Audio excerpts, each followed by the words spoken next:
Second warm up set. Warm up set pa rin yung bilang diyan kasi hindi pa yan yung ah, minimum na bigat na, na binubuhat eh. Pero ganun pa rin yung technique, close to failure, then time under tension technique pa rin. Lalo na itong pangalawang set, kaya ko talaga itong 190, para 150% kaya ko yung kahit pa i-post rep, ano ba tawag yun? Basta i-hold mo doon sa pinaka malalim na position, kaya ko pa talaga yung iangat kahit pa sabihin natin walang spatter, walang squat rack. Tiwalang-tiwala talaga yung kayang-kaya kasi wala pa ayun na nga, parang wala pa, hindi pa yan umabot sa minimum na bigat. Yun yung ano diyan.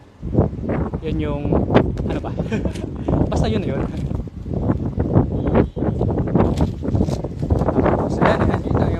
Kaya mong laruin niya. Pwede mong i-post rep, tapos medyo mabilis yung movement.